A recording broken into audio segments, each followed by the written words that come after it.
the kids power. Kid power.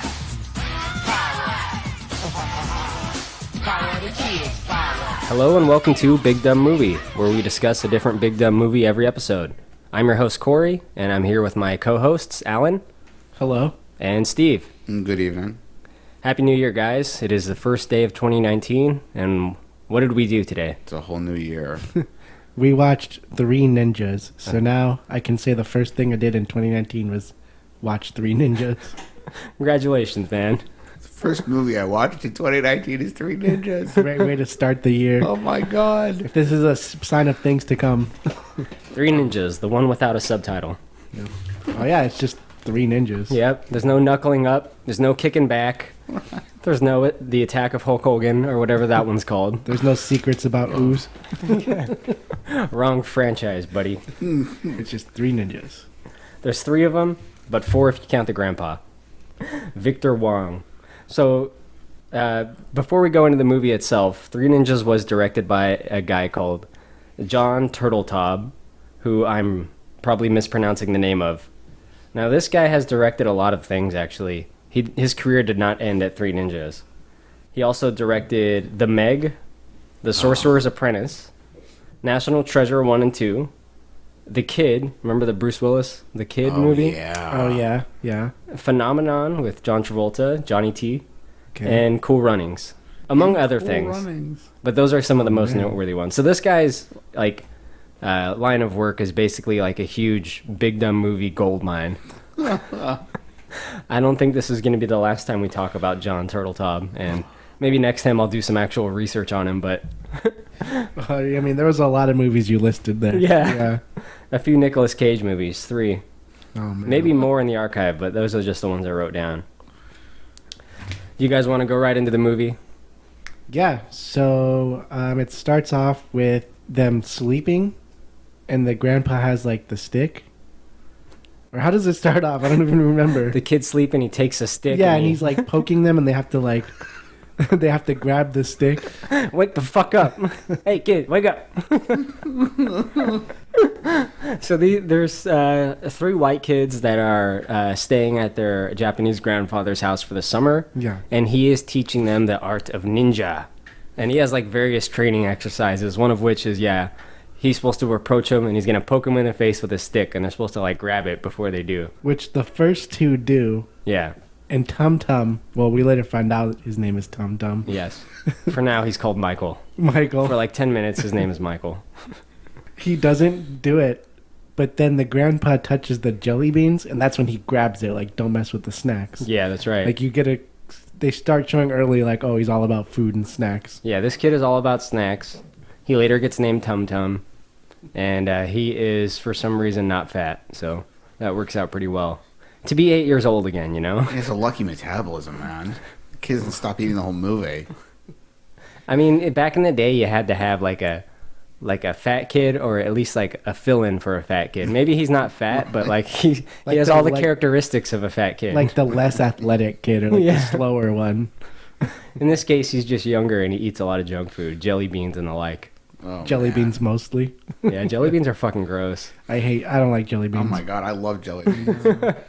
Yeah, You are the Tum Tum of the group. I am. I go through a big bag of Jelly Bellies all by myself. No problem. So in the world where we're the 3 ninjas, you're Tum Tum. Well, fuck. Well, we'll later find out that that's the strongest one, or he comes in clutch at the end. Yeah, well, his jelly beans are magic. Well, I'll accept it, but this version of Tum Tum drinks a lot of beer. So. Here's to you, Dad. So these kids are training for something that is never explained. I get for fun? I don't know. That was what I immediately thought. That was my first question. I remember seeing this and watching it again right now. The first thing I thought You remember watching it 2 hours ago? Well, when I watched it as a kid, I mean. Yeah. But that's the first thing I thought is, like, what are they training for? Like, what are they expecting? Or they're just training to be ninjas? Well, they're going to go to a tournament and fight Cobra Kai. In an alternate universe? Yeah. So yeah, like you said, they never explain, like, at all. They're just like, oh, they're just training to be ninjas. Yeah, they're that's training what to they be do. ninjas, because that's what Japanese people do, you know? It's too bad there aren't more Japanese people in this movie. There's Victor Wong, who I don't know if he's Japanese. That last name sounds a little Chinese, if you ask I me. believe Victor Wong was Suspiciously not Chinese. Japanese. Right. Also known as Egg Shen in Big Trouble. God, one of my favorites. Yeah. What would you say is better, Three Ninjas or Big Trouble Little China? Oh, boy, you know, as close as a comparison as that is, I'm going to go with Big Trouble in Little China. Well, which one had more sequels? Oh, well, you know what? That's true. By that metric, Three Ninjas is like the greatest ninja film franchise in history. Yeah. It's up there with Teenage Mutant Ninja Turtles. They should have had a Versus. Remember when the Power Rangers crossed over with Teenage Mutant Ninja Turtles? Oh, God. Probably not, but No. it happened. Wait, no, that never happened. It happened. Really? Yeah. No, you're making that up. No. Wait, what? I'd insert the clip if this was a video, but... Oh, man. Jamie, pull that shit up. Jamie!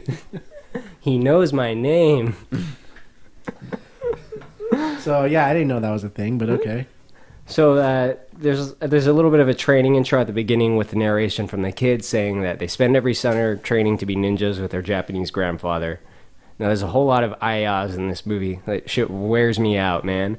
The amount of times this kids say ayah, it's so fucking stereotypical. If you're doing karate, you gotta say ayah, right? Yeah, with every strike, you gotta shout. And Every make sure- movement, they just like do a little jump to the side. It's like ayah, ayah.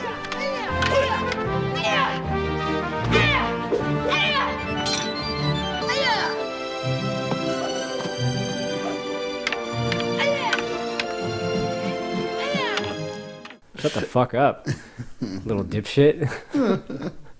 Anyway, that aside, Steve, why don't you tell us a little bit about their training? What are they doing? Man, they have to carry several buckets of water across a small log bridge without dropping the water, which they're not extremely successful at. Yeah, Mulan style. Right. I believe there was some weapons training in there. They're doing sword and nunchuck and even sai training. It's a little Ninja Turtle-y. Also a bow staff, so yeah. Oh, there you go. So it's got all four of them. That's right. You know. They were also kicking, like, clay pots and breaking things. Yep. Yeah, so there was a lot of, like, pots breaking. Oh yeah. Breaking pots, carrying water, all the things the ninjas do, you know? Oh You yeah. have to, like, train your body and spirit or whatever. Mind, body, spirit, heart are one. Yeah, exactly. Well, you know what I'm confused about mostly is I've been led to believe that waxing a car is like the number one way to learn karate. At no point do they wax a car. Right? I mean, I understand this is supposed to be ninjutsu instead of karate, but I'd imagine that the wax element carries over. Grandpa had a pretty sick convertible. Yeah? Oh, yeah. What was he driving, Steve? Hit us. Some late 70s domestic model. I never got a good enough look at it to Yeah, decide that's for a what it good really point. was, but... So at the end of their training session, they all get special names and special masks, right? So they have gotten their ninja names at this point. So the oldest kid is Samuel, and his ninja name is Rocky. The middle kid, Jeffrey, his ninja name is Colt. And then the little kid, Michael, his nickname is Tum Tum. Why is his nickname Tum Tum? Because he's constantly eating to a point where it's a caricature of a character. Like every possible scene where there's an opportunity, especially like they're eating at the dinner table and his grandfather is asking them serious questions about like what is the nature of being a ninja and what does a ninja do, and this little idiot's got his face half full and blah blah blah blah. He's like, there's food literally spilling out. The direction here was a little on the nose. Yeah. Later, when they get kidnapped, all he hopes is that they have food, and I think he asks if they can order pizza or Yeah. something. Right? Now, sure, we're locked up, but, maybe they'll let us order a pizza, I'll go wherever you want. You can keep me in whatever dungeon you've got available. Just please, can I order some Domino's? They could have fucking lured this kid right into that jail like, what's the name of that guy in Family Guy? Oh, Herbert, the old pervert man. No, not Herbert, James Woods. Oh, it's... Oh, and he's like, ooh, a piece of candy. I love that it's gotten to the point where James Woods, who's like a 40-year career in film and television, is like that guy that was on Family Guy. Oh, no. That family guy made fun of. I'm sorry, James Woods. I really appreciate your body of work. Casino is one of my favorite mom movies, so if you're listening, which you are. Wait, was he in Casino? Oh, yeah. Really? Yeah, James Woods was in Casino. No. Yes, he was. Bullshit. Yeah. Steve, was he in Casino? Was James Woods in Casino? Was he? God damn it. We have to get into this. Nah, dude, I don't think he was. All right. So in Casino, Robert De Niro marries Sharon Stone, right? Oh, that's right. He's Lester. He's Yep. the guy she's cheating with. I'd completely forgotten about that. That's right. He's your old pimp. I just got Yeah. All right. So he was. Alan's on his phone fact checking. Right? No, that's totally true. For some Jamie reason, has it's New like- Year's Day off, apparently. Right. Lazy. So after the kids get their special names and masks, they talk a little bit about their dad, and they say how he's an FBI agent, and it cuts over to like a sting operation that he's pulling off, right? So we get introduced to the big villain of the movie, Snyder Whiplash, as I like to call him. Peter Whiplash. It's great. This guy is a fucking mustache twirler if there ever was one. Ugh. He even says at one point that he loves being a bad guy. Ask Colonel Furyk and tell him we can ship the missiles in 2 days. God, I'd love being a bad guy. Yeah, he's like super committed. Yeah. 100% in on just, I'm the bad guy. I don't He know. is a villain through and through, this guy.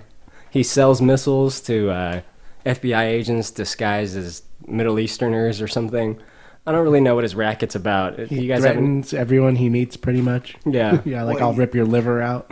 Snatch those kids without getting caught, or I'm going to crush your head until a slimy ooze comes out of your eyeballs. No problem, boss. I'll get right over. The introduction to him when he's trying to sell the weapons to the undercover FBI is probably the best part of the whole movie as far as that character is concerned. No, do tell. Well, you know, so he's in this warehouse trying to sell what look like RPGs, little rockets, or buy them from a guy who turns out to be an undercover FBI agent. And instead of like opening the crate to verify that the product is what it's supposed to be, he needs to do like an elbow chop onto the box Yeah. to break it into pieces to just show everyone in the room he's capable of doing that. And he makes the hi-ya noise. Like he like kind of focuses for a second and then he just elbows the box, like just shattering it. Like here's Yeah. the bomb. He gathers his chi, Yeah. and then he releases it on the box. There's a dude 20 feet from you with a crowbar, but sure, open it that way. Yeah, now you can't close it. Like it's just broken. You just broke it. Get another box. So yeah, Snyder is he's like some kind of arms dealer that Slash ninja. slash ninja Yeah. who With is his own Foot Clan. yeah, he has his henchmen consists of hundreds of ninjas. Some of which have guns and only swords, which they never explain. Yeah. Well, when the FBI reveal themselves that this is a sting operation and they all, point their guns at him and say freeze, ninjas just rope down from the ceiling. Like they were just hanging out up there ready for this shit just in case. You know, there was a point in time when having a legion of ninjas and samurai at your disposal was super, super usable. It's just that was feudal Japan. And early 90s America is not. You're living in the past, man. I mean, There's it's a not lot of the them Edo too. period Like anymore. like a on-demand supply. Like he never seems to run out. Yeah, oh yeah. And he even says that his ninjas suck. Like they're not very good. They just get their asses kicked, even by the FBI guys. Remember the ninjas drop in and the main cop, or the main FBI agent, he just like knocks one out. Yeah. Just punches them. He Well, doesn't they even know karate. They spend the rest of the movie getting beaten up by kids. Oh, yeah. So, Just gonna say, yeah. They get their asses kicked. So that's our intro to the big villain, and he escapes this whole situation via helicopter, right? He runs up to the rooftop. The main FBI guy points a gun at him and is like, "It's over." He's like, "I'd love to stay and chat, but I've got to fly." And then he hops off the roof, and a helicopter comes up out of nowhere, and he grabs like a hanging rope ladder, like Batman '89 style. Which is also being piloted by a ninja. Yeah. He makes Everything everyone under here his is employ, ninjas. including the phone operator. Finding a ninja helicopter pilot has got to be tough. Yeah. Where did you get like a headhunter to qualified help you for with that?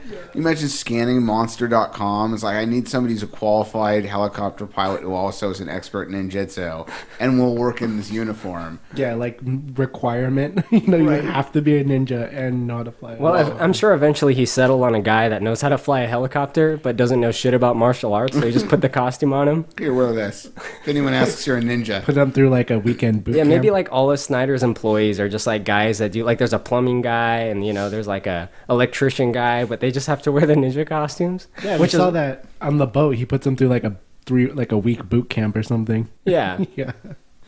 And they Yeah, all that's wear right. the They'll have to suits. take karate class after work. It's like mandatory. You ever work one of those jobs where it's like mandatory training you have to get? Like that's like theirs. If anything, this movie makes too much sense. Yeah. They've taken it far, that's for sure. So it goes back to the grandpa's house, and they're having breakfast or whatever, him and the kids, and then Snyder shows up at their house in a limo full of ninjas. Of course. It's like a Right. clown car bit. Yeah. Ninjas. Yeah. The door opens and they just start like flipping out, like somehow, like defying everything. Like twirling the swords. Yeah. And, like, spinning and just doing weird moves. They just immediately attack the grandpa, like immediately. And his reaction, I guess, is, I mean, he handles it pretty well, you know? You know how sometimes you're like at home and then like a demon face mask on the wall starts buzzing and then a limo shows up and a guy in a white suit with ninjas start twirling out? And you know how that happens sometimes? That's happened to me like once a month the last 10 years. Yeah. I can't tell you how common that is. It's just a kind of annoying, you know? Right. I mean, I get that more often than the Nigerian prince emails at this point. Yeah. Like, ninjas in my house. Not again. Right? Who called the ninjas? So he kicks the shit out of the ninjas, and the kids start joining in, and they kick the shit out of him too with like, I don't know, they're attacking him with like salad tongs and like throwing planters at him, and these guys are just fucking And like useless. flipping under desks and like tricking them and spinning around. And, Yeah. They do all kinds of shit, and these guys can't fight at all. Like these guys have never been in real combat. Look, he's just the plumber and he just came along. Or maybe he just hired like a ton of homeless guys to work. Like you don't know who's under these costumes. Like these guys are worthless. Like they're just like, maybe they're, feeble old men under these things that can't fight at all. But yeah, Except they know how to do like acrobatics and like twirl around swords. That's a good point. Yeah. it's kind of like the stormtroopers have a real low hit rate. Yeah. With their guns. So maybe it's the same thing here. It's just they're not getting trained properly. I'm going to open up that can of worms, huh? Right. Here we go. Like, well, because look, the clone troopers had an advantage. They're all Django Fett. But the stormtroopers, they got to be trained. They're Yeah, people. well, the clone troopers' advantage is that none of them exist. They're all CGI. Oh, man. All right, anyone that's going to write in, we are aware that the stormtroopers let them escape the Death Star so that they could track them to the Rebel base. We know. Don't write in. There's the disclaimer. I've seen the movie. Thank you. I've been on some Star Wars fan boards in my day, I tell you what. All right, look, I own copies of those films on Laserdisc. All right, that's how big a fan I am. So let's just not attack Steve over this. So after they easily dispatch all the ninjas, Snyder shows up in his white suit and he starts talking to Grandpa, also known as Mori Tanaka. And what does he say to him, Alan? He makes some kind of proposition. Oh, funnily enough, he wants him to train his men. Yeah. That's the first thing he says because, as we were just discussing and as he knows, they're terrible. They just got beaten by kids and can't do anything. But then he mentioned the real reason is he wants the dad, Samuel? Yeah, Sam Douglas. Sam Douglas. Yeah, he wants the dad off his back. I want you to train my men so you can see they're kind of helpless. Huh? You get back into training, and I'll pay you a fortune. Huh? Is that all you want? Actually, no. It's your son-in-law, Sam Douglas. Get him off my back for a couple weeks. For his sake. And yours, not for mine. And then he goes into this spiel about how the daughter, or they're somehow connected, because... Yeah, so let's see if we can piece this together. Yeah, I was a little All right. confused, but they made some explanation. Here's a little bit of backstory on Three Ninjas. So, Mori Tanaka is the grandpa. Yeah. He used to work with this guy named Snyder, and apparently they ran karate studios. Yes. Right? They were business partners on that level. Snyder decided to become an arms dealer, and Mori Tanaka didn't want to deal with him, so he split off. Now, Mori had a kid who's the kid's mom. So he had a girl who grew up and married this FBI agent, and they had these 3 kids. And that's the Three Ninjas. Yeah, the 3 ninjas. So there we go. I think, did I piece that together correctly? Yeah, that was actually a lot more simple when you put it It's that a way. pretty intense transition. I was like, yeah, I'm running dojos now, but what I'd really like to do is deal in international arms. Yeah. Like, how does one make that leap like that? Well, there's not a lot of money in the dojo business. Right? I don't know. I feel like there is. Right? Yeah, they're everywhere. Well, no, dude. He even makes a reference. He tells Grandpa, he's like, "You're living in this little shack or whatever." He's like, "I'll make you a fortune," and he Yeah. says that. I guess you're right. He has like some giant battleship. But he does say specifically also that the dojos were making him a ton of money. Oh shit! And then the Mori Tanaka character refers to it as blood money. Yeah. Which he's never very specific about. So was he using the dojos to run the guns through? I'm gonna start protesting those fucking Taekwondo studios around town. Right. Stop with the blood money. Just outside with a sign, like Yeah. picketing, because you watched Three Ninjas. Yeah, I've seen Three Ninjas. I know how this industry works. Where Snyder. Where's Snyder? Put Snyder behind bars. Giving kids yellow belts by day and moving rocket-propelled grenades by night. Breaking open the cases with karate moves. The world has had enough of Snyder. Snyder whiplash. So yeah, he asks him to train his men and then get the dad off his back, and then threatens him, basically saying, "I'll kill you if you don't." Old man, take the money. Talk to Sam Douglas. Get him out of my life. Or I will rip out your heart. Yeah. Yeah. And Grandpa's response is, nah. Nah, he's Nah. a ninja. He's got the honor. He's like, "I'll never do that." I'm too ninja-y for that shit. Ninja E. Yeah. So at this point, summer's over. The kids all go home. So Grandpa drives them home to what looks like Lancaster. Or Santa Clarita. Yeah, it's somewhere up there. Could be Palmdale. Some like suburb. Yeah. And we meet Emily. So the kids all go home and they say hi to their parents. And one of their neighbors, whose name is Emily, comes by. And it's like one of the ninjas' like girlfriend. Mm-hmm. Yeah. She's important later, I guess. Wait, quick thought. I just realized, did they ever say where the grandpa lives? Like, where did they go for the summer? Somewhere that's not there. Yeah, somewhere that's not there. Like, where does grandpa live? The next state over? Like, the next town over? They just kind of somewhere else? I have no idea. They never say. I just realized that. Yep. Yeah. What a plot hole. They just go to grandpa's for the summer and it's just somewhere else. They need like these Rogue One like captions. I need to know the location when I see the planet. Bespin. Yeah. So at this point, separately, Snyder's in his office and he decides that they're gonna kidnap the kids and like hold them over their dad's head, the FBI guy. Say like, stop investigating me or I'll kill the kids, basically.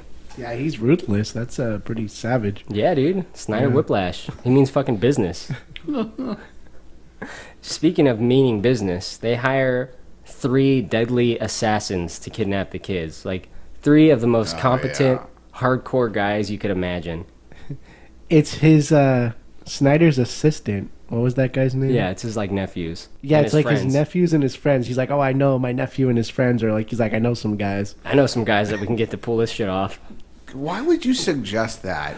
Your nephew's an imbecile. His friends are at least as stupid as he is. That's Like, what he recommends. Like, Yeah, I know it's- some dudes. Yeah, I'm going to put my neck on the line here and suggest we use these completely dysfunctional idiots for something that's important to you, but whatever. To like this crazy arms dealer who's like super serious.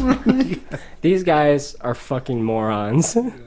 They hire 3 bumbling surfer stoner. It introduces them holding up like a 7-Eleven. Yeah, I was just gonna say we get it briefly. It looks like they're actually gonna buy stuff, and then like 20 seconds later, like, oh, it's a holdup. So that's how you're introduced to them. Yeah, and like they steal the money and they like start eating chips and salsa in the store. It's like, oh man. And one of the guys only says the word dude. I don't know if you guys noticed this, but one of them, his only line of dialogue in the movie is dude, which he says repeatedly in various tones in various situations.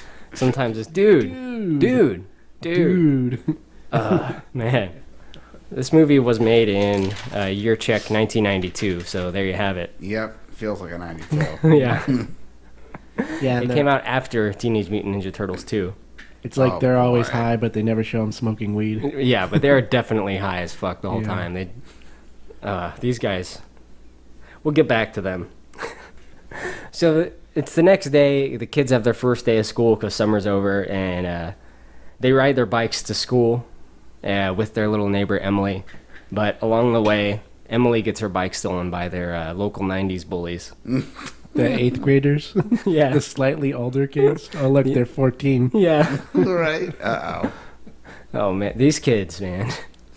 One of them looks like a small, like Biggie Smalls. And one of them looks like a small Vanilla Ice. I was thinking Eminem. Oh, God, yeah. Yeah. That works too, yeah. Early 90s white hip-hop kid. Yeah. Really, exactly. So the kids steal their bike and they go to school. And then at recess or whatever, they encounter the bullies, the Three Ninjas kids. Right. And they challenge them to a 2-on-2 game of basketball. What's the matter, you deaf? You want to play or not? Yeah. We'll play you. 2-on-2. Well, punks, I seem to be collecting quite a few bikes today.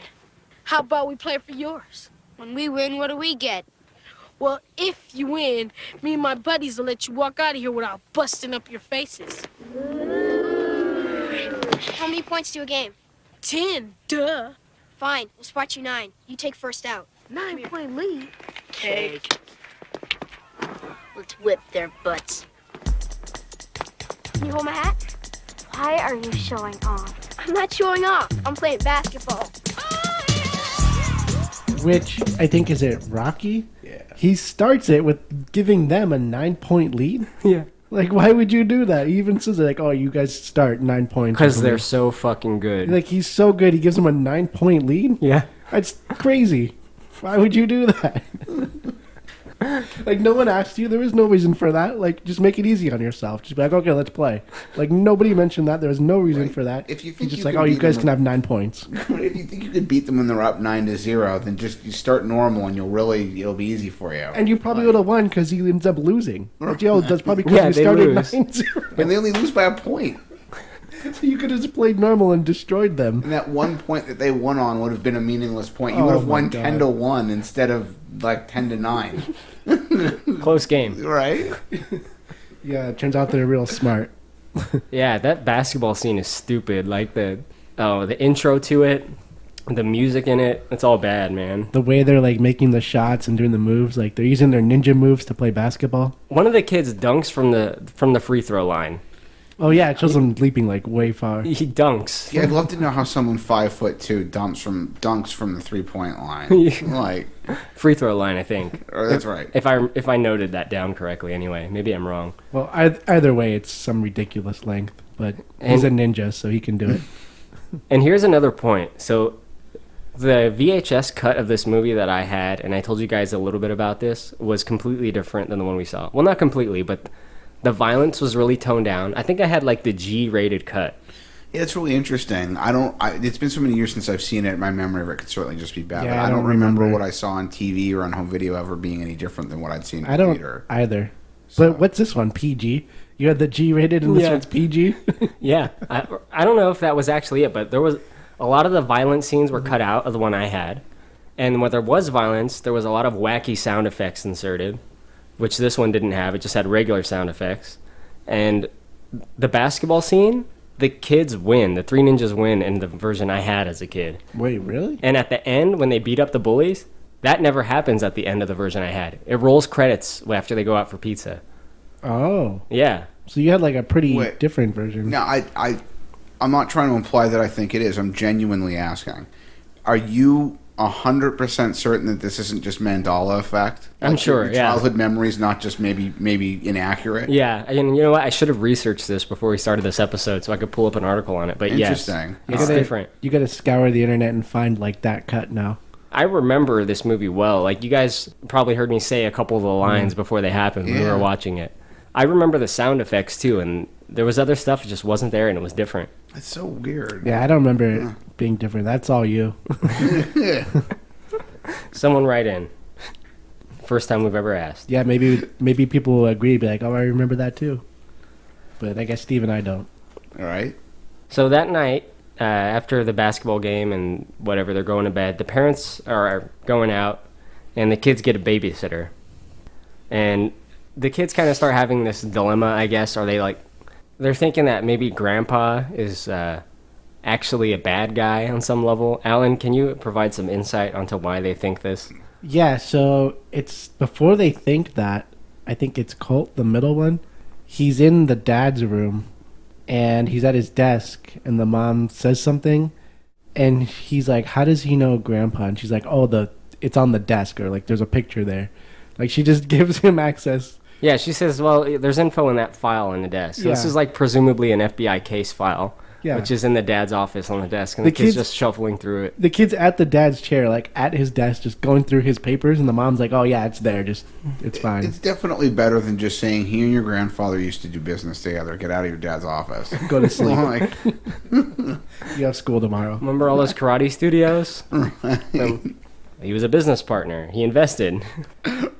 But she just tells him it's on the desk, and then he just grabs the photo, Yeah. and then he sees the picture when they're together, and that's how they... Yeah, the picture is the grandpa and Snyder together, like both in suits, like with their arms over each other. Like, And then that's when they get the idea in their head. They're like, oh, well, if Grandpa knows him, maybe Grandpa's a bad guy. Or, Yeah. how does he know him?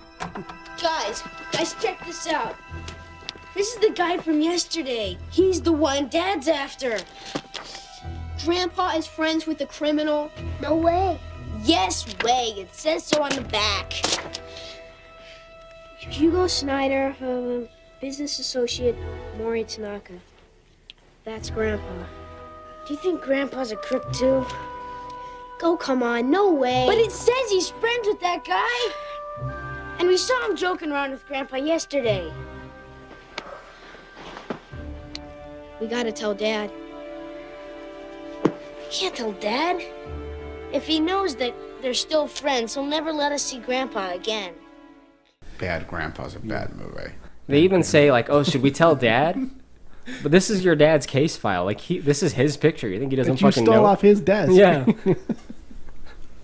Anyway, so the kids are going to go to bed. They have a babysitter who has no lines, just growls and make... Oh, no, you know what? The babysitter does have a line. We didn't order any pizza. We didn't order any pizza.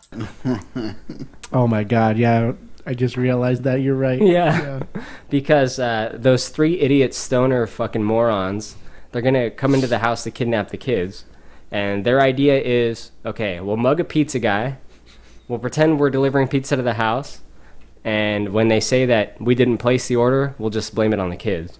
So they knock on the door and they say, pizza guy. She says, we didn't order any pizza. They say, oh, well, if you don't pay, we're going to TP your house. So she lets them in. It's a normal threat from a pizza delivery guy. Yeah. And that's when they dispatch the babysitter by putting a whole pizza in her face and then throwing her in the closet.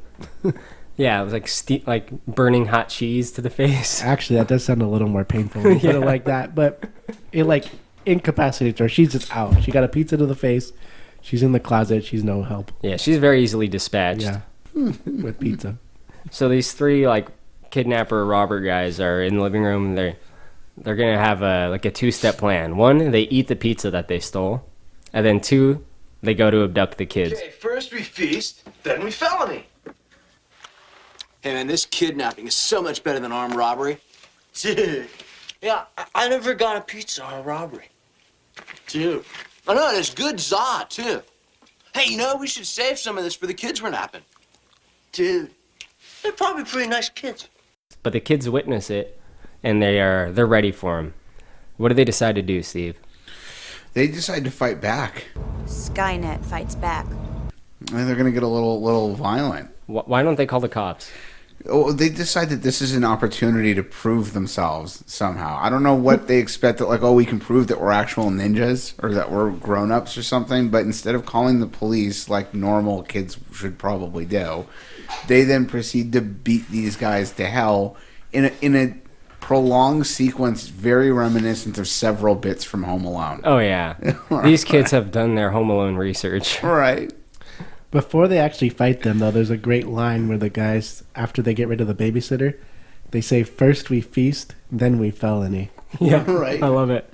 Which is a ridiculous line. There's a cutaway gag in an episode of Family Guy. I think it's Peter or Brian. Someone's watching TV in the living room, and they're supposed to be watching Home Alone with realistic robbers. And the two of them go up to the front door of the house and realize that the doorknob is hot, so they just don't hold on to it. And when they get into the house, they realize that the stairs to the basement are icy, so they don't go into the basement. And then Kevin comes to the top of the stairs and says something like, I just want to let you guys know I have a tarantula. And so they shoot him. And the whole thing's like super quick. Super quick, right? Oh, he's dead. Just the whole time with the guys in the house, I'm thinking, it's 3 fucking kids. You've got guns. Just shoot they one all of them. had guns. They had 3 guns. They don't whip them out for a while, though. They let the kids fucking throw CDs in their face. They slip on marbles and oil. No, they slip on jelly beans, Jelly which is beans. impossible. Right? They slip on the oil, then they slip on the You jelly just crush beans. them. Yeah. You need marbles for that to work. These are magic jelly beans. He bought them from a guy. They're slipping in the most, exaggerated way. Like they're hitting the walls and they just can't keep their balance. How fucking frightened would you be, as a side note, if you found out your 9-year-old was buying jelly beans in the baggie from a guy in an alley somewhere? Yeah. That'd be really concerning. Bury these, kid. I'll take you to a giant. They're jelly beans. You eat them. Selling the kid Molly. Right, yeah, your kid's just been buying pills and sandwich bags from some dude behind a convenience store. That's why he's so food obsessed. It's like addicted. Probably one of the ninja guys selling it to him. Their side business. So yeah, they do the whole Home Alone bit where the guys get beat up with their different traps. Like they put oil on the floor, the jelly beans. They tie the doors together, and they're just running circles around these guys. At one point, they tie a bunch of neckties together, and they get it around one of the guy's neck, and they tie it to something, so he's basically being strangled. Oh yeah, it looks like they're actually gonna strangle the guy right Yeah. now. Which they don't, because it's a kids movie. But. No. Plus, this guy is in a position where he could easily just undo it, because they'd leave him alone, and he's being choked by his own body weight. Yeah, he could have just changed the position in which he was laying, and it would have stopped choking him. Plus, his arms were free. Yeah, but the 2 other guys have to help him and get him down from nothing. Yeah, these traps are stupid, man. It really makes Home Alone look good. Oh yeah, yeah. I mean, and even at that rate, the idea that adults are going to fall for these traps children are putting together. At one point. So they have this laxative that they put in the big gulp cup. Oh, yeah. And the way they get one of the guys to drink it is one of the kids pretends to drink it and just says, this stuff is good. Stuff is good! Give me that! Hey! And then one of the guys comes up to him and says, give me that. And he doesn't grab the kid. He just takes the drink and starts drinking it. Well, wait, that's after they get the chili bomb or the powder bomb. Yeah. Because their eyes are burning. So that part, I guess, made somewhat sense. You know how when your eyes are burning, you need a Diet Coke? Well, you just want to drink whatever. Everything's burning. Yeah, you're right. That is a little weird still, but... Yeah, they're blinded or they don't know what's going on, so they just grab the drink. Stuff better not have any laxative in it, kid. Or fucking poison. Better not have any drain cleaner in it. That would have been one fucked up way to take them out. Oh, absolutely. They start throwing up blood. He just goes under the sink and pours whatever he can find into a cup. 3 ninjas go to jail for bleach and murder. Ajax. Yeah. I don't know. I feel like these kids would have been justified in killing these fucking guys. Well, yeah. Well, at the trial, they would have been like, well, you just didn't call the cops? You stayed and then murdered these guys. Listen, we're ninjas. Yeah. Pulls baseball cap to the back. You didn't call the cops. You claimed to be ninjas, and 2 guys are dead. I mean, the proper 90s movie. They get to the trial. He does the bit where I'm a ninja with the cap. Then the audience applauds, and the head juror just stands up and said, "Not guilty, Your Honor." And somehow that's where the movie ends, right? The hardened judge, he has a change of position. Right. Never in my life have I heard a tale of such uplifting. I was wrong about you kids all along. I was wrong about ninjas. I dismiss all charges. Right, that's all this will take. You can go home now. It's like the end of Miracle on 34th Street. Right. There is a Santa Claus. Yay! And it's Mori Tanaka. So, after they give the guys laxatives, I think that's the point. After all the shit that happens, they slip, the guy gets strangled, the jelly beans, the laxatives. That's when one of the guys pulls the back gun out of his back pocket, and he says something like, "Oh, wait a minute," or he's like, "I have an idea," and he pulls the gun out. You didn't do that immediately?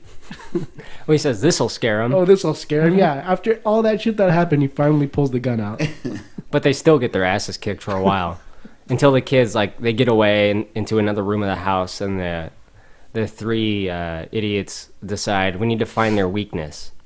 So they go into the bedroom and they start looking around for stuff, and they find this little contraption that Rocky has on the side of his bed. It's like an aluminum can that somehow connects directly to a neighboring house, to Emily's bedroom. It's supposed to be like a string phone, you know, if you connect two cans and like a yeah, but wire it's or not something. that. Like, because I know, because it's like built into the desk, or it's like this. It's like a actual line between the houses. Right. That requires like a string to be straight between 2 points, which it clearly is not. No, I know, it's a weird. It makes no sense. But they use that to trick Emily into coming over by saying it's important, and she like gets up. She's like, "Oh, I'll be right there." Whoa, dudes, come here. Come over. Come to the front door of my house right away. What's going on over there? Come over. It's important. I'll be right there. Awesome. We got this little dudes now, dudes. Let's go. That's all they gotta say. It's important. Where are Emily's parents? Where are you going? It's what time is it? And she just gets out of bed. Like, I gotta go over to the neighbors. Yeah. She goes over there in a bathrobe. I could safely say, like, if my 11-year-old daughter was trying to leave the house at like 10 on a weeknight in a robe, I would definitely want to know where she was going. Where are you going? Like, well, they said it's important. Right. Oh, okay. In that case, go ahead. Do you need the car while you're out? I know you're 11, but here's the keys. Right. Put some gas in it on your way back, though. Fill her up. And get Daddy a pack of smokes while you're out. So Emily wanders in, and the guys grab her, and they're using her as a hostage now, right? So they go confront the three ninjas, and they have guns pointed to this little girl's head. Oh yeah, that part's pretty dark, actually. They're Yeah. like holding a kid hostage. Well, she doesn't seem to mind it that much. She's fine. You ever notice her face? She's just like maybe slightly concerned. Oh, this is fine. Yeah. Emily comes from a deeply abusive household. Yeah. It's not the first time she's had a gun held to her, so it's all kind of by and by at this point. But yeah, they have her hostage, and then I think it's Tum Tum. You see that he ends up tricking him because he's like hanging above the door. Yeah. And like he whacks him with a tennis racket. Yeah. The soft part.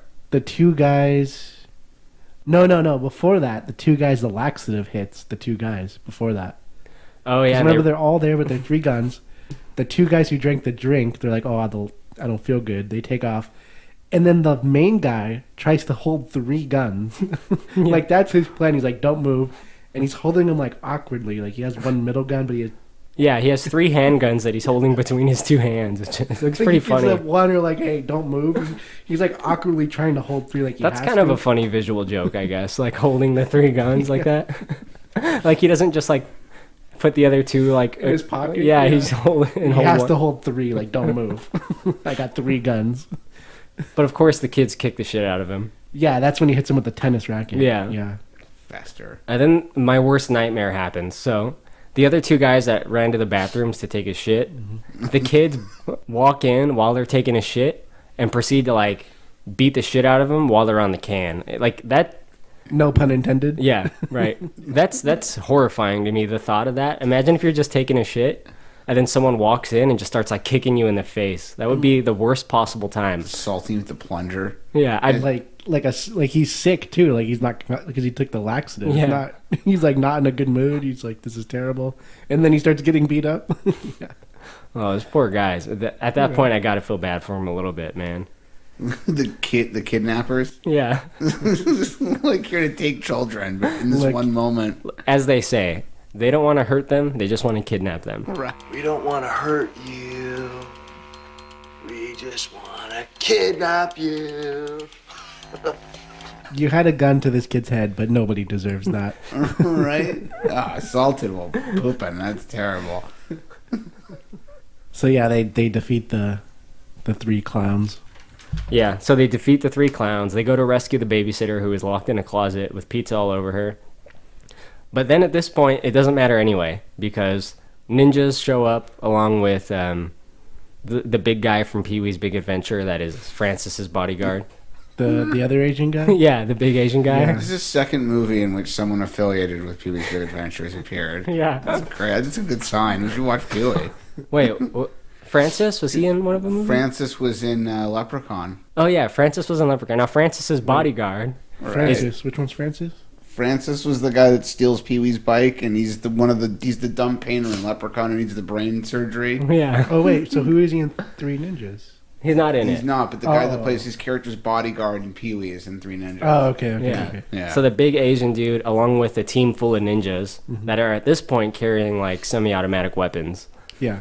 They show up and they just grab the kids. Like it's no challenge anymore. They guys- show up and they just literally just pick them up and take them out. Like the adults. like are here like the now. way it would be. Like if you try to get it, you just pick it up and walk away.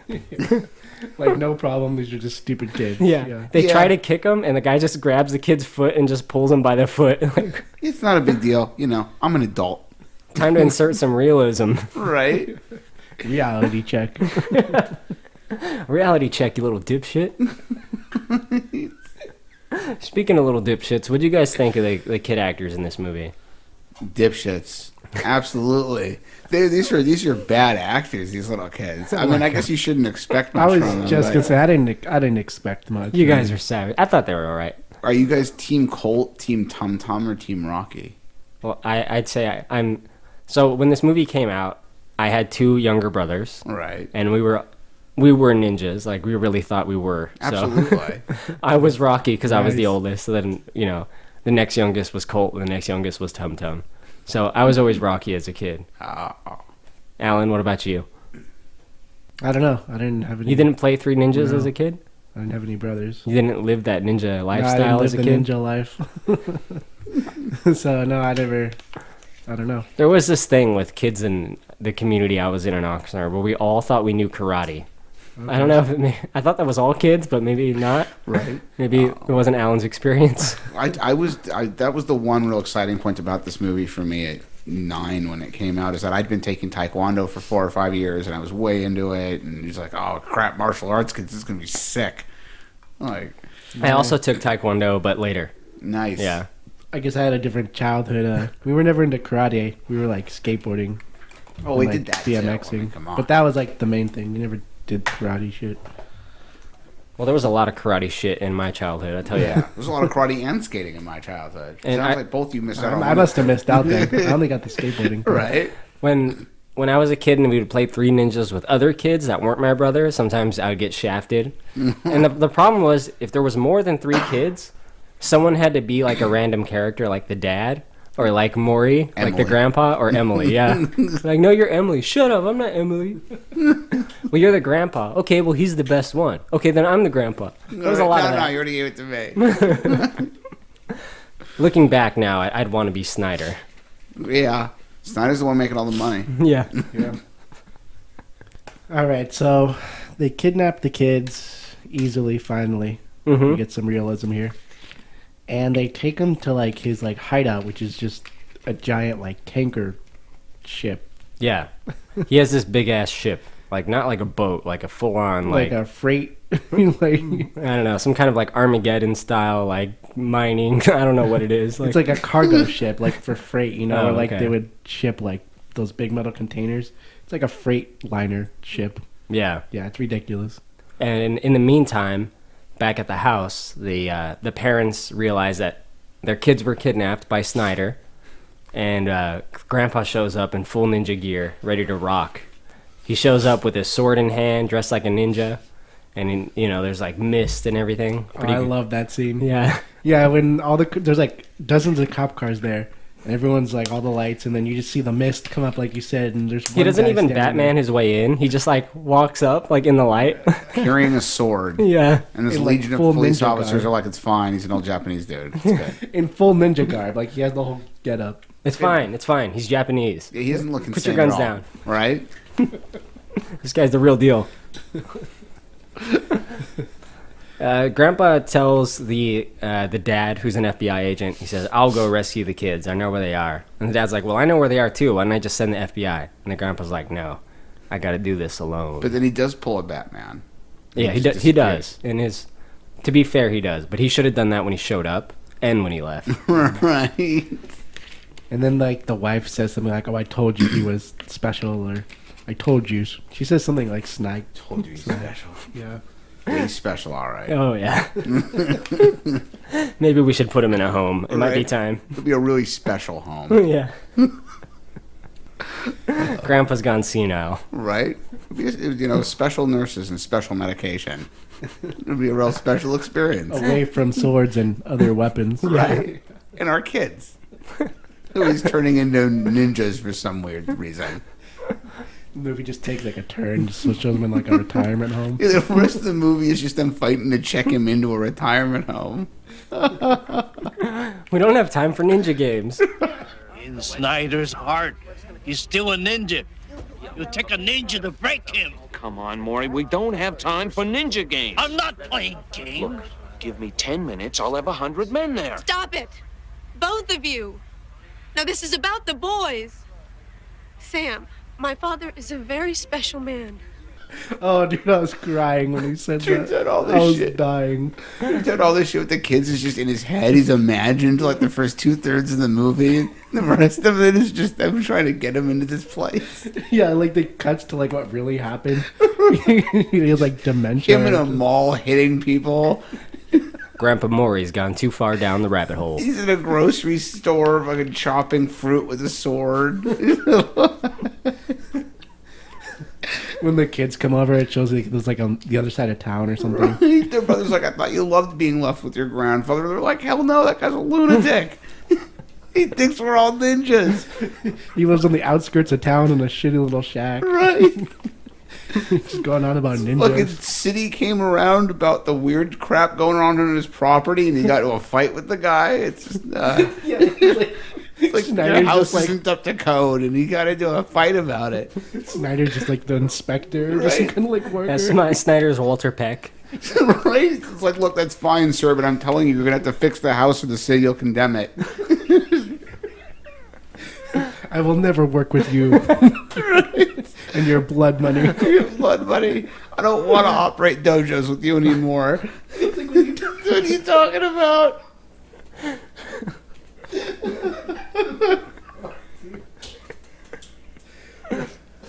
Oh God, that is a much more entertaining movie. Oh, no, that sounds. I want to make that movie, Right? Three Ninjas Big Dumb Movie Cut. All right, so getting back to the film here. The real one. Yeah. The kids get taken to a ship, like we mentioned, and they're locked in a room. So they're put in their little jail. It looks like they just put them in a room and locked the door. And they're trying to devise a way out of there. How do they get out? Oh, yeah. So they, for some weird, inexplicable reason, there is a phone built into the wall in this room they're being held in. And they feign being one of the guards and call some other part of the ship. Well, they call like what appears to be the ship's operator because he's in front of like a old timey like telephone switchboard. Like the old like Who knew there was an operator? AT&T operator aboard this ship? Yeah, But- they have their closed circuit like phone line within the ship. I don't think they can the dial operator out. has to make the connection. Yeah. In his ninja suit. Yeah, he's wearing full ninja garb, the operator. Of course. Why wouldn't you? It's just that's appropriate office attire when you work for Ninja Empire. But yeah, so they tell the operator guy that they want to check the phone and please call back. When he calls back, the kids summon the guard who's guarding their door, claiming that the phone's for him. Yeah, the phone rings. It's so funny. They like look through the glass like, oh, phone's for you. And he like nods and he just opens the door. So didn't you just see the kids calling out on the phone? You were watching them. Well, okay. And so he goes in and they manage to knock him out because why not? Of course, these three kids can knock out any adult on Earth, and that sets up their escape. Yeah, so they start running their way through the ship, fighting hordes of guards, dressed as ninjas, of course. They just kick the shit out of anyone they encounter. At the same time, you see Grandpa make his way aboard the ship. How does he get on? He leaps onto the rope holding the ship. Yeah. But it's like a really awkward, kind of like half-assed leap. He kind of just falls on it. It looks very funny. Yeah. It's a bad leap. But yeah, he makes his way on the ship because he's a ninja and he's going to save them. So they both kind of escape. They escape and he gets on at the same time. Yeah, he comes on to rescue him, and they do meet up along the way. So they remember earlier we talked about how they're questioning which side he's on. Mhm. They see him, and he looks at them straight on, and he pulls out a knife, and he like raises his arm like he's gonna throw it at him. Fortunately, they duck, and it gets a guy right behind him. Like it goes right through his chest. There's one body count in this movie, and it's that fucking guy. This scene, that's the first thing I thought. I was like, oh my god, someone actually died. Yep, someone got a knife to the chest. Fatality. Usually they just like bonk him on the head or hit him with like a wooden stick or some weird way to dispatch them. Or But throw this a guy, jelly bean at him. This guy got murdered. Yeah, this guy's dead. Kind of a fucked up tease moment for a kids movie too. It's like because there's 10 seconds there where you're like, oh my god, is he gonna kill his grandkids? No, he's just gonna kill this other guy. Yeah, you're a kid, you're watching in a theater or whatever. It's like, oh my god, he's gonna stab his grandkids. Well, that is one of the many violent scenes that was cut out of the version I had on VHS. So that was my first time seeing it. The scene where Grandpa guts the ninjas. Yeah, that's a brutal one, man. But yeah, that's important to know too. That's throughout the rest of the movie. That is the only fatality or the only body count. Right. Fatality. Yeah. Now, along the way, they do get separated. Like, the grandpa fights off some guys, and the kids go and they are trying to run away, and they have to go fight off separate guys. And they fight a ton of them, and they encounter the first mini-boss. Now, the first mini-boss they encounter in this fight is, like, this guy that looks like a fucking lunatic. He's, like, he has his face all painted with, like, crazy, like, war paint, and his hair is really long. And he's holding out a sword, and he's like standing super still in a really like intimidating pose. He looks like he's gonna be like their first like real fight, because anyone they encounter, they just beat the shit out of. Like they are totally willing and able to fight off any adult, ninja trained and all, with swords. Yeah, exactly. Oftentimes the enemies have weapons and they don't, but they encounter this guy and he looks fucking crazy. Yeah. So you're like, oh man, this guy's different, or he's gonna be harder. Yeah, he's gonna be harder. But of course, they just easily dispatch him. They open up some valve and shoot some steam in his face, and then kick him in the balls. I think this is it Rocky or Colt? One of the older two gets his sword and then starts slashing him, but only cuts up his clothes and like his pants, so his pants fall off. Yeah, his pants fall down, and he has like white boxers with hearts on him or some stupid shit. Like he doesn't immediately just like drive that sword through his chest or like chop off his arm or just, start slashing him. He only hits his clothes. Manages to put dozens of slashes in his clothing without ever even so much as nicking the guy's torso. Yeah. Yeah. And cuts his pants off. That guy off. should have been just brutally murdered. And then the kid would be filled with all this existential dread. I just killed a man. What have I become? Should have been like Kill Bill. And then it cuts to a scene where like his face is all red. He's like drenched in blood. Yeah, imagine if at the end of this like boat fight, it was like the end of the first Kill Bill where there's just like mutilated bodies everywhere. All the kids are just covered in blood and like they're just their eyes like shaking in the fetal position. How can we go back to school after this? The things we've done. I can't be with Emily anymore. I just fantasize about killing men. But no, he doesn't kill him. He just cuts up his clothes. Yep. And that defeats him. There's more fighting, of course, after this. Now, I want to talk about the fighting a little bit. I think, considering that, from what I can tell, it's actually the kids doing these martial arts moves, it's pretty good, I think, the choreography.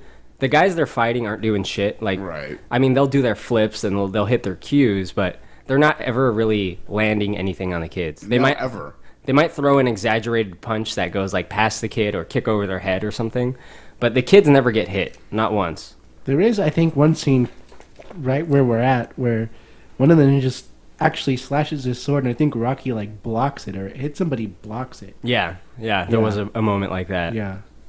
But the kids never get like a injury or anything. No.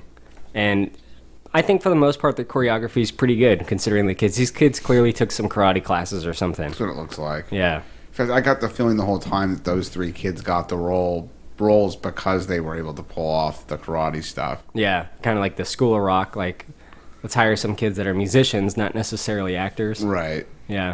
Well, that's what they did with mid-90s. We saw that. I think maybe that's the last thing I saw. Yeah, you know what? That's true. We did go see these mid-90s. I forgot about that. But I read in an interview that Jonah Hill, that the actors were just skateboarders he found, because he said it's easier to get skateboarders to act rather than to teach actors to skateboard. Oh, for sure. Because he wanted like that realism. So like, okay, these guys are real skateboarders, and I can show them how to act. Wow, the kids in that movie were pretty good. Actually, I didn't know that. Yeah, that was the thing. So they fight some more putties. Right, that's what all these guys are called, putties. And endless ninja hordes, yeah. And they fight another mini boss. So this is the bodyguard from Pee-wee's Big Adventure again. Yeah. So he's the huge guy.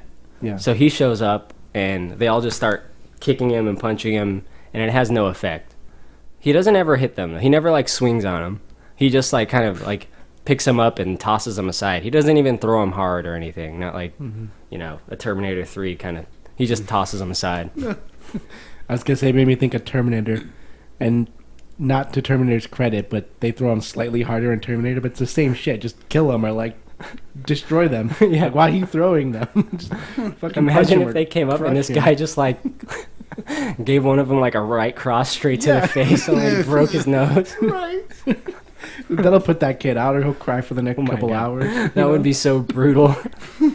Well, they already like held guns to their heads, and now we're worried about them punching a kid. We're about to shoot this kid. Just break his nose. I'm sure that'll put him off what he's doing, and Punch him in the stomach, knock the wind out of him. Fortunately, they remember their ninja training, where Grandpa taught them to kick a guy in the balls. Oh, yes. And then they use Tum Tum in that move where like he's the battering ram. Yeah. So, that would just break his neck. So the two kids pick up the little kid, and they hold him like a battering ram, like his head out, and they ram him into the guy's stomach with the kid's head. Yeah. Like, I think that'll hurt Tum Tum more than the guy, but okay. But I mean, they do get this guy pretty good. They punch him in the throat, they kick him in the balls, they punch him in the ear, like. And then the battering ram's like the final move. Yeah, to finish it's a him. finishing move. Yeah, finish him. It's more like a friendship right there. The worst fatality ever. Yeah. So after the second mini boss, a ton of putties show up, and they all pull guns on the kids. Finally, they surround him and they pull guns on him. So the kids just surrender. And then we get Grandpa shows up, and it seems like they're gonna fight off the guys with guns somehow. But then Snyder walks in and says, "All right, it's time to end this movie once and for all." Yeah, this is the big showdown, like the final confrontation. Yeah, the final boss. Yeah, this is it. This is what it all led to. Snyder's here. It's all in the open. Zack Snyder's here. He's taking over the directorial chair. Dude probably fight. And Grandpa decides that he wants to challenge him alone, and he says that they can't help. So he's like, "You can't help. Don't get involved." And he makes a deal with him that if he wins, the kids can go. Yep. And Snyder says if he wins, he just won't kill them. Or what does he say? Snyder says if he wins, he kills Grandpa. But if he loses, the kids can go free. Okay. Well, which kind of implies then the kids are going to get murdered too, because he doesn't specify like if I don't let the kids go free, it's not like, oh well, I'm going to keep them and raise them as my own. Like I'm not gonna give them a suite at the Ritz-Carlton and raise them in a life of luxury. I mean, like he might. Dude, they could be like his personal bodyguards, you know. He's gonna train them, reprogram them to be like his brain dead zombie ninjas. Yeah, imagine he goes to some arms deal, and instead of having like a huge guy as his bodyguard, it's these three kids that are like, "You're a geek." Right. I mean, how disarming would that be for the guy you're doing business with, right? You've got these three children with you. Like, they're your bodyguards. What the fuck is this? Right. These are three kids I adopted. I told them they could come. Right. If any of them tries to hit you, just shoot them or something. I don't care. Yeah, they think they're ninjas. They think they're Batman. Just let them. We're not Batman. We're ninjas. Okay. Batman, ninja, shut up. Go to your room. Ricky. Yeah. What's your name? Tum Tum? Get out of here. So, yeah, Grandpa challenges him to the final fight. And this I thought was a little interesting because the choreography was not great, but there was a couple cool moves there. Yeah, the choreography. There was some good scenes, I thought. With Grandpa's stunt double and the guy Snyder. It's pretty good. There was a couple good flips, or like when he tried to do the sheath and then like he kicked it with his foot so he Yeah. couldn't pull it out. I thought that was kind of clever, somewhat believable. Yeah, it was pretty good. Grandpa starts winning kind of, but Snyder pulls out like the blood sport cheat move where he throws the dust in the guy's eyes. Oh yeah. He should have trained with Jean-Claude, man. Absolutely. Frank Ducks. My man, Frankie Ducks. The American hero, Jean-Claude Van Damme, Frank Dukes. Frank Dukes. The clearly American guy. Right. It's amazing that Jean-Claude played so many Americans with thick Belgian accents. Yeah, But- it's like Arnold Schwarzenegger, too. He always seems to be playing an American guy. Howard. Well, except in Red Heat, where they pretended it was a Russian accent. Oh, my. I haven't seen that. That is peak 80s Arnold right there. Absolutely, you should see that one. Well, that sounds great. Yeah. That sounds right up our alley. Absolutely. In fact, yeah, we should do an episode. We can do a whole Arnie month. We do Commando and Red Heat and really his best stuff from the 80s. If we do Commando, one of my friends wants to come on, so I'll get him in on that for sure. Absolutely. All right, so we got the big fight. Grandpa gets the dust in the eyes, and he starts to get his ass kicked. So when Snyder picks him up and is, I guess, about to deliver the death blow. Yeah, like this is it, you know. This is it. Grandpa's done for. He's gonna die. Fortunately, he pulls out the magic jelly beans. The jelly beans. Yeah. Jelly that beans. he's so like easily like puts in his mouth. And Yeah. then he starts choking. Yeah, he puts them in Snyder's mouth, and Snyder like drops them immediately and is like doubled over, like jelly beans. Ah. Like gently drops 3 or 4 jelly beans into this guy's mouth while his mouth is open. During the reaction, Snyder's reaction, you can see at least one of the jelly beans just fall back out of his mouth. Yeah, he's good. But he's on his knees like, oh God, I'm choking. Like I can't swallow, I can't chew, I can't spit him out. Like, He's a diabetic. You can't have any more sugar, okay? Right? It's like, dude, just open your mouth. It'll fall right out. I heard you like a trained like fighter ninja. Like this is what gets you. I mean, forget that. Aren't you like older than 2? You don't know how to get food out of your mouth? He has not been trained in the jelly bean defense technique. Right? Tum Tum strikes again. But okay, sure. Yeah. So then Grandpa kicks his ass, and yeah, that's it. That fight's over. But then Snyder grabs the rifle. Yeah, he grabs a He's gun. like, I'm not gonna lose. Like screw you. Fine. I'll just blow all you fuckers away. Yeah, he points this like huge rifle at him. He's about to take the shot, but then the FBI shows up. Yeah, that's the big twist at the end is when the FBI shows up and we have you surrounded and Yeah, and one of them shoots Snyder in the shoulder. yeah, in the shoulder specifically, so Yeah. it doesn't show him getting like. He just killed. grabs. There's no like blood pack or anything. There's actually very, very little blood in this movie. Like I don't think it was like. Well, one of the kids has like a slightly bloody nose at one point. I don't remember what it was. It wasn't that he got like hit so much as he did something by mistake. I don't remember exactly. in that last fight where we're at right now, which shows on Grandpa like his eyebrow, there's like a cut and some blood. Yeah, a very small amount of blood. Yeah. All that for a drop of blood. Thanos style. So yeah, Snyder gets shot and the FBI's there and Yep, they shoot Snyder. They rescue the kids. All the ninjas drop their respective guns and swords, or gun-sword combos, depending on what they're wielding at the moment in time. And then it cuts to them in the like at their cars and they're like talking or Yeah, they're like sitting cleaning there up the scene with like blankets over their shoulders Yeah. and all that. What was Cloud's weapon called in Final Fantasy VII? The Buster? Something like that? It was basically a sword with a gun built into it. The Buster kept me out of handcuffs. Right?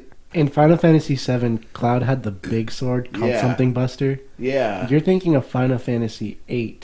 Oh, where you know he what, had you're the right. gun sword. That's true. It was like a sword with like a revolver in it. which Yeah. I always wanted as a kid. I still want that. Somebody I know actually had one made. Like, did it work? No, because the blade runs past the center of the barrel. Okay. But I mean, it is like a functional, real piece. Other than that, he keeps it on display. I mean, can you like? Is it possible to make one that works? Well, not if it's supposed to look the way it does in the video game, because the blade literally covers part of the barrel, so you'd be actually trying to shoot through the blade. Yeah. Right. Okay. I forgot something that happened earlier as well. When they're training for something that is never explained, maybe they might just be training to take out their grandfather, like to like overthrow him. Because remember, during the training, they like ambush him. He's just like driving around his property for some reason, and they like ambush him. They jump in front of his car and they start like actually trying to kill him. They're throwing ninja stars at him and they're swinging swords. Yeah, they're swinging swords at him. Fortunately, he like smoke bombs the fuck out of there. Somehow he manages to throw a smoke bomb and then end up like 30 feet above where he just was in the branch of a tree. Like, how'd you get up there? Dude, grapple gun. He's a ninja. That's what ninjas do. Yeah, just magic. They almost had him. Right. So anyway, yeah, the movie's pretty much wrapping up here. The kids are all talking to their parents, saying like, "We defeated him. We did it. You're the real heroes." Whatever. The mom's all happy, and then that's when the dad, his coworker's like, "We gotta go look at some evidence," and then the dad's like, "Oh, do it yourself. I gotta take my heroes for pizza." Yeah. Like it took all that for the dad to realize like I need to spend more time with my kid. Yeah, the kids are like, "Totally excellent," and the dad's like, "I have always preferred cowabunga." Cowabunga it is. Yeah, so they all go out for pizza, and then we get one final scene where they're back in Santa Clarita in their neighborhood, and they encounter the bullies again. And this time, they throw down with them. So the bullies are really fucking with them, and they stole their bikes earlier, and Emily's bike. So they finally kick the asses of the bullies. Finally get that payoff. Yeah, he warns them like several times, but the bully keeps like teasing him or keeps provoking him. So you're supposed to feel like justified, like, all right, he gave them a lot of chances. Now they can finally kick their asses. Yeah. You know, when I was in Taekwondo, our instructor even said, if someone is provoking you into a fight, give them 3 chances. Right. Like there was a finite number. It wasn't like never get into a fight, like I guess kind of like the Karate Kid philosophy, even though they do that a lot in Karate Kid. Well, that's in the movie. In the beginning, that's what they were trying to do. And then at the end, that's when he's like, well, we've had enough. Like, screw these guys. Yeah, I guess he did the 3 chances. Or... Do they ever meet their match, these kids? Are they like, in any of the sequels, are they ever in a fight with someone that is like as good as them or anything? No, of course not. No, they're just the best. Now, interesting, you said that in the version you remembered that they didn't show this last scene. No, this scene wasn't there in the version I had. They just went for pizza and like that was Yeah, it. well, they won the basketball game, and that was the end of the bullies. Oh, okay. Yeah. So that was 3 ninjas. Now, apparently, from what I saw in a video online, they filmed this back-to-back with 3 Ninjas Knuckle Up, which is not the direct sequel to this. It is, well, I guess it was supposed to be, but it wasn't released in that order. So the 3 original actors are in 3 Ninjas Knuckle Up, which they filmed right after this. But the one that's released after this one is 3 Ninjas Kick Back, where they go to Japan, and 2 of the actors are different. Oh, yeah. So the releases are 3 Ninjas, then 3 Ninjas Kick Back, where they go to Japan. 2 of the actors are different. Which 2 are different? Rocky and Tum Tum. Well, how do they explain that? Or They don't. They don't. It's supposed to be the same characters. Okay. And then it's 3 Ninjas Knuckle Up, where it's all 3 kids from the original again. Okay. And then it's 3 Ninjas Attack of Hulk Hogan, where they're all different. Oh, really? Yeah. Oh, man, this is all over the place then. At least I think they're all different in that one. And Hulk Hogan rocks a wig, I think, for the first time. And they ever. don't explain why they're different. They're still just supposed to be the same kids. Yeah. Okay. The kids that never age. I haven't seen the Attack of Hulk Hogan one. Have you? No. This is the only one of them that I've actually ever. Well, this one, and there was one that was. This is the only one I saw all the way through more than once. But one of the sequels was like at a theme park, wasn't it? Like High Noon at that was the one Devil's with Hulk Mountain. Hogan. Yeah, okay. Yeah. Oh, you know what? I didn't realize that was him in it. So I've seen like snippets of that one. High Noon Mountain or something. Yeah. High Noon at Moron Mountain. Right. So there's a few rip-off movies of this too. I remember, I was huge into this as a kid. So my dad one time rented me some like rip-off Japanese version of 3 Ninjas that was really awful. Right. I don't remember what it was. It wasn't Pocket Ninjas. That's a different rip-off one. But it was some other version. And there's another one where like it's just one like 13-year-old and his uncle's like a movie producer who owes money to the mob, so the kid rescues him from everything and just beats the mob up. Like, it's from like 1989 or 1990. It was not a big movie. Oh. There's also those Sidekicks, but I guess that's more of a ripoff of the Karate Kid. God, poor Jonathan Brandis. Oh yeah, we were talking about that at work. Depressing. Yeah. But yeah, God, that movie comes to mind every now and again. I saw that one in the theater too. Yeah. It had Danica McKellar in it as the love interest. That's right. Oh boy, she's pretty. Yeah, she's awesome. I follow her on Instagram and Facebook. Well, God, she's always doing live streams. Yeah, she's insanely intelligent. Oh yeah. I mean, she's got some incredible advanced degrees from an Ivy League university. Wait, who is this? She was Kevin Arnold's girlfriend on The Wonder Years. This movie's like the only other thing she was ever in. She apparently decided after The Wonder Years, which was massively successful, that she'd rather just go on with her education. And what did she did as an adult. She does movies now again. She does true. Lifetime movies and stuff, which she's been doing for several years. Okay, see, I was not aware of that. But so what did she actually do for school then? She was at Harvard? Or I don't know exactly. Yale, somewhere. But she got into an Ivy League school and got a BS and then multiple other more advanced degrees and things like theoretical physics or something like that. It's mostly math. She writes books about math. And she's even written some how to help kids with math. Stuff like that. She's great. Crazy. Yeah, we need to have her on as a special guest. Right. Just when a few actors and actresses like that. Natalie Portman got a degree from Harvard. Wow. The one that's really surprising, just if you didn't know better about him, is Franco. James Franco's got 3 different degrees. Franco. Yeah, he used to teach too at some university. Yeah. Yeah, you never would have thought the dude from Pineapple Express. James Franco, star of Spider-Man 3. Right. The new Goblin? Yeah, the new Goblin. The new Goblin. It's like new metal, NU. The new Goblin. Here we are talking about a movie, it's not the one we watched again. Yeah, that's okay. Can't get away from we didn't do it that much, though. I'm surprised. I thought we'd get a lot more into Teenage Mutant Ninja Turtles due to the insane amount of references. Yeah. We talked about it a little bit, but I would have rather watched Teenage Mutant Ninja Turtles. Oh man, I love it. Wasn't that in the hat, or that's Teenage Mutant Ninja Turtles 2 is in the hat. Secret of the Ooze. Secret of the Ooze. The third one's really the really bad one, but I'll take it. No, that's the one where they go to feudal Japan. Yeah. Yeah. Yeah, they're samurais. Well, the third one is basically unwatchable, which is why I didn't put it in the hat. The second one is still fun. I mean, it has Elias Koteas returning as Casey Jones, but we don't get him enough. And he's not Casey Jonesing around. He's hanging out with 4 guys that traveled back or forward in time from Japan. Oh, yeah. He's teaching them how to play hockey, or I don't know. It's so bad. You know what? I went to a midnight screening of Teenage Mutant Ninja Turtles, and one of the original comic writers was there, and he did a Q&A. Kevin Eastman? It was him or the other one. Larry. I don't remember which one. Yeah. But he said that they were actually really proud of Teenage Mutant Ninja Turtles 3. He said 2 they didn't like as creators. 1 they liked, but they had to make some... they had to agree with the studio on some things and remove some things they wanted. 2 was to them it seemed like a disaster. They weren't happy with it. And 3 they were more happy with. They got more input and they did what they wanted. It's interesting. Yeah. I mean, I can imagine being really proud of the first one just as an accomplishment. But their comics, I'm not the creator, so I guess it's not for me to say. But their comics were always pretty different in tone and almost more adult oriented than the movies, or especially the cartoon. And I remember especially after they were on some small label to begin with, and then the comic eventually ended up, I think, with IDW. And some of the stuff that was published during that era was pretty brutal. Yeah. I mean, there's one particular issue you may recall where the Shredder basically kills Raphael by separating him from his shell. There's some crazy shit in there. It's really not kid stuff.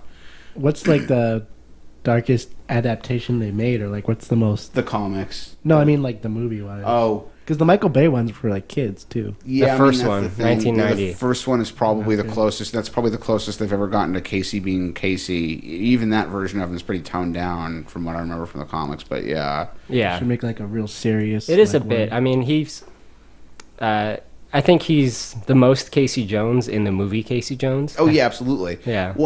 I had the opportunity to talk to someone who was involved in talks about Michael Bay's Ninja Turtles film, like a year before it got made, or Bay had signed on to it. And apparently, from what I was told, their original intention was to base it on Eastman and Laird's original black and white comics. Wow. And it just didn't work out that way. They decided it would be more marketable going this other direction. Those damn studios. Yeah.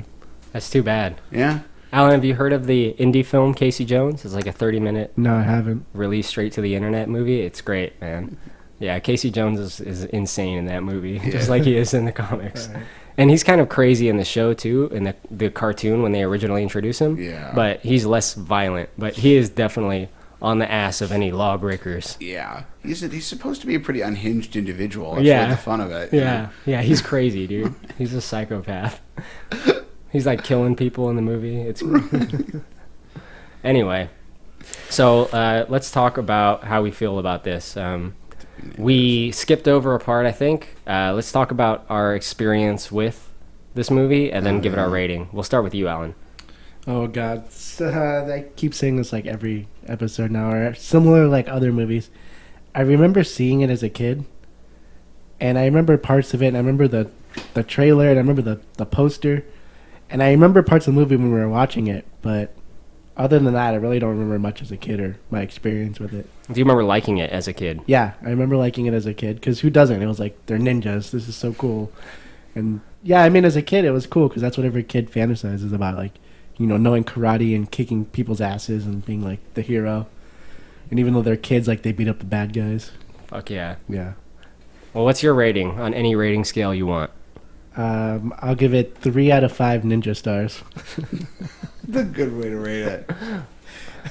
I'll put it right in the middle because, you know, it's not a good movie by any stretch, but it also was somewhat entertaining. And even though a lot of it didn't seem to make sense, there were some funny moments. And I did like the end scene because there was some cool choreography on the end fight. For sure. What about you, Steve? It's another one my mom took my brother and I to see in the theater. I was 9. I was 2 or 3 years at that point into taking Taekwondo. I was super into martial arts. So at the time, honestly, I can remember being kind of excited about the movie and thinking it was super cool. These ninja kids, and they're training with their granddad, and they're really badass. They can beat up these adults. And that was, as a 9-year-old, I think it came across well. If you'd asked me after I'd seen it in the theater, I would have given it a pretty decent review. I don't think I've seen it at this point since probably 1995. So I may as well have, in some ways, been watching it for the first time because it's been years. It's not a good one. It's just not. I mean, now there are certain children's movies like The Dark Crystal that, like, you can find flaws with them, but they hold up so miraculously well. And this is not one of those. There's nothing special about it. Like, Victor Wong is the singular high point. Almost none of it makes sense. It's clearly not designed for anyone much older than like 10 to 12 to be really thinking about. I'm going to give it 1 ninja star because Victor Wong's in it. But that's really the most generous I can be at this point in my life. Man, all right. Is that out of 5? Out of 5, okay. Yeah. Well, I also grew up on this movie. As I described, I had what I can only now refer to as the G-rated cut with toned-down violence and stuff. But I loved it then a lot. You know, being a ninja was the thing to do in 1992 if you're a kid. And I related to these kids on other levels as well, like having multiple brothers like I have. I have all brothers. At the time of this movie, I had 2 younger brothers, and they have 2 younger brothers. This was before my other brother was born. I am also a quarter Japanese, like these kids are supposed to be. So that comes into question when people watch this movie. Oh, what? Their grandpa's Japanese? They don't look Japanese. No. Do I look Japanese? No, it's true. Yeah. But yeah, I'm also quarter Japanese like them. You know, white kid in a suburban town. I don't know if you can consider Oxnard a suburban town, but whatever. I guess it is. Oh, shit, dude, you should go find your grandpa and maybe he'll make you a ninja. My grandpa has passed, sir. I'm sorry to hear that. That's all right. Also, my grandma was Japanese. Oh, okay. But either way. Talk to somebody, Corey. I need to talk to someone about some things. So I really loved it, is what I'm trying to say. Now, rewatching it, I still have a lot of love for it. I think it's a pretty fun watch. It moves pretty fast. It's pretty stupid and hokey, but that's okay. It is what it is. And I'd say I give it the same as Alan, 3 out of 5 ninja stars. That's the rating scale I want to go with today. Nice. Yeah, I think it's all right. I didn't hate it. It's all right. Alan, do you think it's better than Drop Dead Fred? Well, I know probably everyone's going to disagree with me, but I wouldn't say better, but I enjoyed it more. Okay. How about that? The fuming rage that Alan had on his face after we made him watch Drop Dead Fred was indescribable. I didn't get that movie. Like, I mean, I did get it, but it just... Alan's one of those guys that doesn't get mad too often. But if they had put in that scene of Phoebe Cates doing all that stuff herself, he would have loved it. Oh, absolutely. It's like the one thing. That was one thing. Like, I was hinging on that 100%, and that just ruined it. Like, I put all my likes on that, and it just never happened. Oh, God. All right. But anyways. So that was Three Ninjas. Alan, I believe you picked the next movie. We're not going to draw out of the hat this time, but we'll do that next time. Why don't you announce the movie that we're doing next? The next movie we're going to do is Con Air. You guys told me it was going to be Glitter. I don't want to watch Con Air.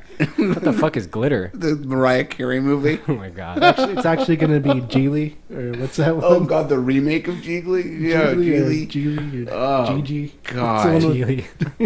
Jennifer Lopez and Ben Affleck. All right, fine. I'll watch Con Air. All right, who's in Con Air? Alan. Nick Cage, John Malkovich. Sorry, go ahead. Oh, we got Nick Cage, Steve Buscemi. I don't know who else is John in there. Malkovich. John Malkovich. John Cusack. John Cusack's in there? Yeah. Okay. Ving Rhames. Ving Rhames, yeah. Kind of an ensemble cast. Yeah. Cole Meany from Star Trek Deep Space Nine and The Next Generation. Wait, who's that guy? Well, I guess we'll get to him later. We'll see you next time, There's Colm. a place and time for Cole Meany, and now is not it. Let's just wait till it gets there. Oh man, I love Chief, man. He's one of my favorite characters. I can't wait to talk about I actually him. never saw Con Air. I mean, What? I know of it, but I never actually saw it. Really? Yeah. I was not aware of that. No, I never saw the movie. Also, I'm all about Riker myself. just Okay. saying. I like the way he sits down in a chair. I'll give him that. Right? He's got that beard. You gotta like Jonathan Reich's beard is just the best. Yep. Franks. Sorry, yeah, I combined his real name with his character name. Jonathan Riker. All right, so I guess that's a wrap. If you guys want to write in, you can email us at bigdumbmovie@gmail.com. As of this recording, we still haven't gotten anything yet, so... Well, but probably because I've consistently demanded only compliments. Oh, okay. We alienated our furry group. Yeah. Anybody that wants to say anything nice about me should really email in. Write in and tell us how you feel about Steve. Have I pissed you off yet? I will. We should put together like a supercut of Steve saying controversial things. I'm not even trying. It just happens. All right, guys. We'll catch you next time on Big Dumb Movie. Thank you for listening. See ya. Good night.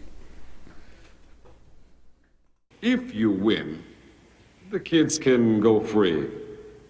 Is that understood? Yes, sir! Am I a nice guy or what? You're a geek. Fuck you, you little dipshit.